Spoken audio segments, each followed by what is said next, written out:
verses 1 through 11.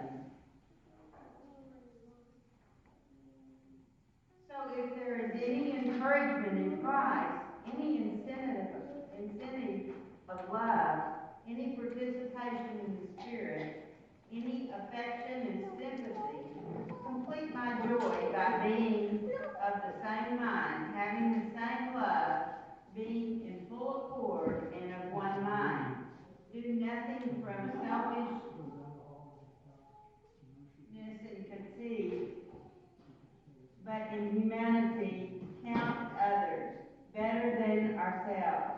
Let each of you look not only to his own interest, but also to the interest of others. Have this mind among yourselves, which is yours in Christ Jesus, who though he was in the form of God, did not count equality with God a thing to be grasped, but emptied himself, taking the form of a servant, being born in the likeness of men, and being found in human form, he humbled himself and became obedient unto death, even death on the cross. Therefore God was highly exalted in him, and bestowed on him the name which is above every name, that of the name of Jesus every knee should bow in heaven and on earth and under the earth, and every tongue should confess that Jesus Christ is Lord, to the glory of God the Father.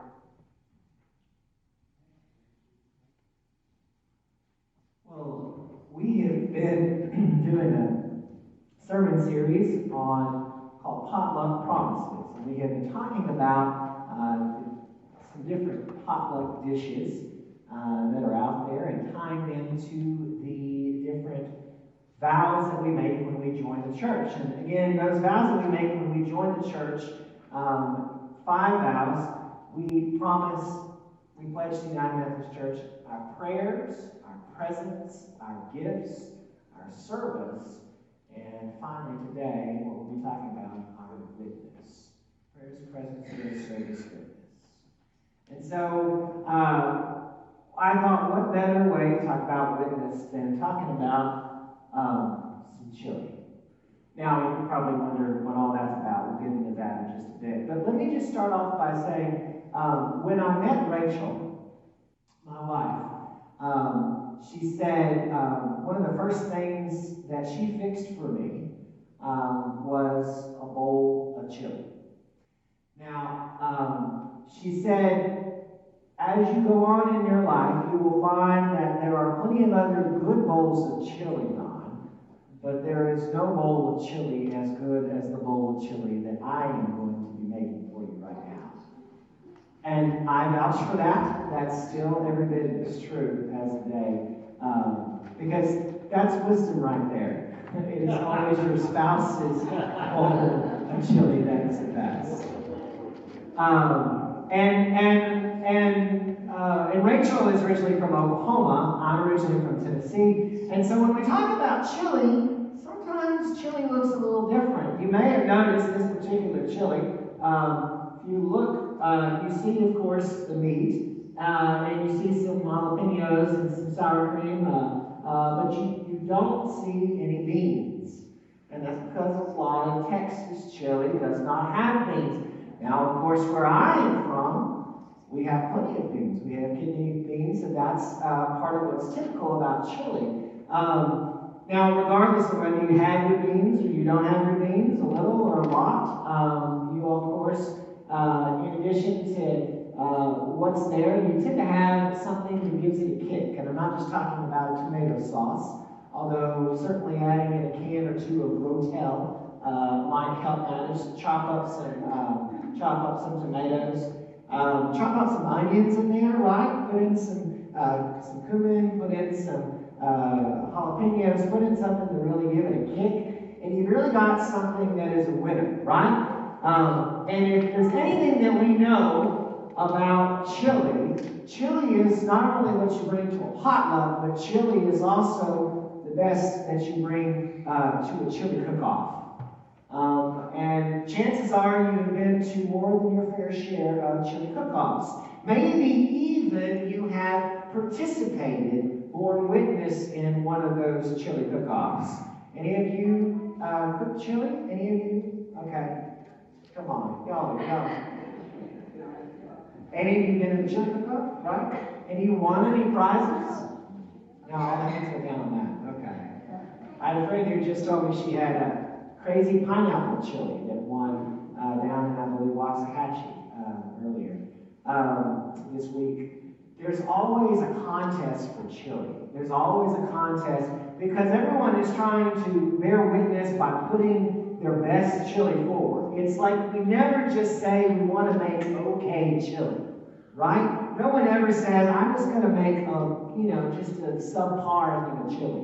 Chili is like one of those dishes that's kind of an art form and how you make it and how long it takes. And so it is that we put our best self forward when we talk about witness. When we talk about that vow of witness. We don't sometimes understand witness. When we pledge to join the church and we pledge our witness, a lot of times people get confused. People think that witness means that it's like you need to go and knock on doors of people's homes. And when you go and you knock on the door of someone's home, you say, do you know Jesus? Well, let me tell you about Jesus. And that's certainly a way that you can be witness. But that is not what I'm saying when I talk about witness.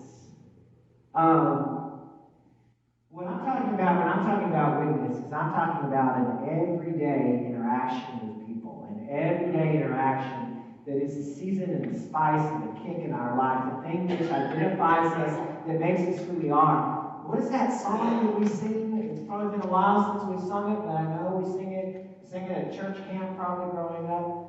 And they'll know we are Christians by our love, and they'll know we are Christians by our love.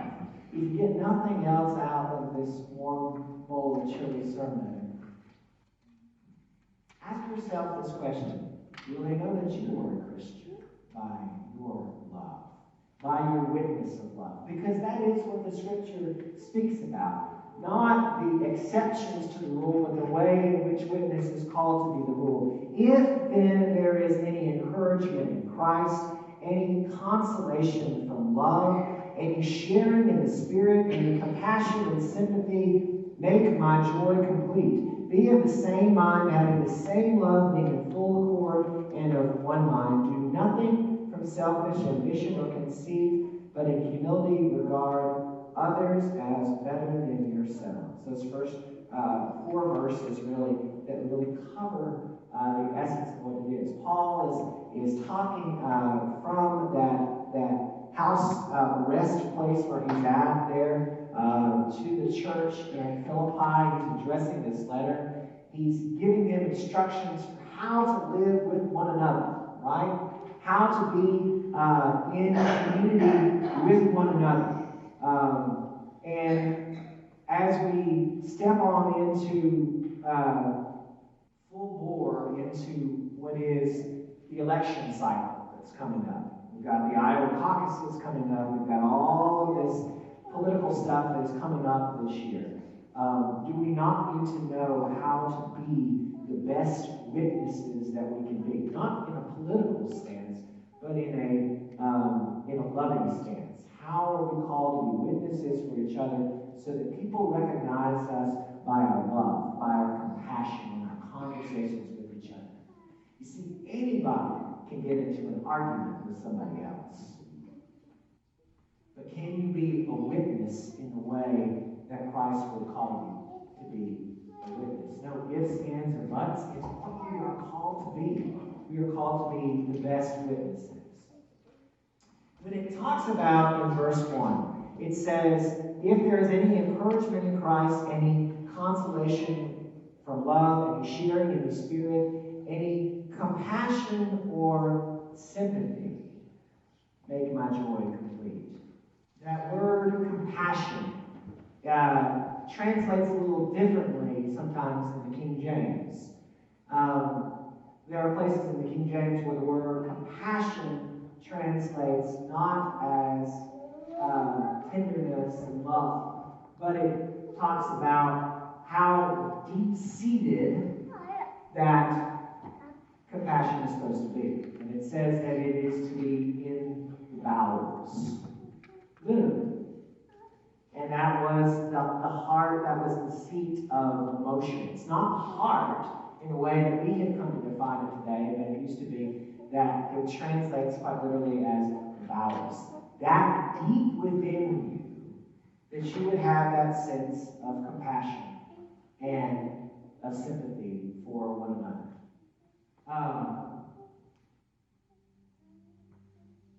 As your pastor, I certainly am not perfect. And as your pastor, I certainly struggle from time to time.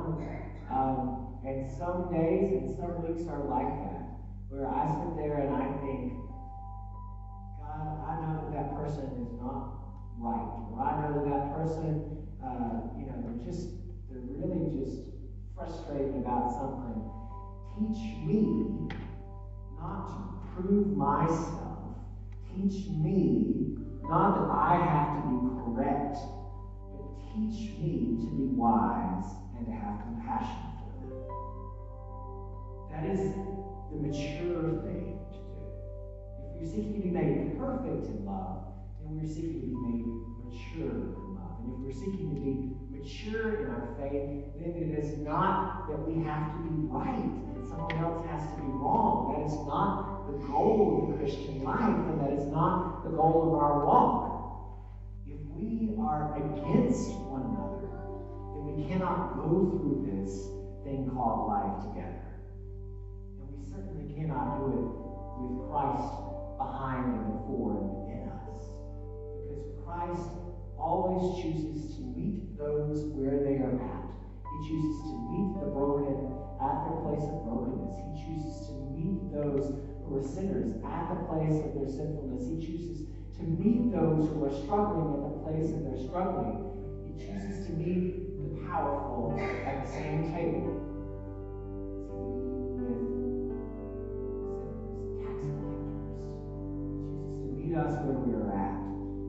He doesn't choose to say, once you get to have it all figured out, then I will meet you. So if we are witnesses for Jesus, there are no ifs, ands, or buts. There are no exceptions. We are called to do it. We are called to be those witnesses. And we have to meet people where they're at. That is out in the world. It is a good day when we meet people in church on a Sunday. But we have to go and do it on a Monday morning too. We have to do it on a Tuesday afternoon too.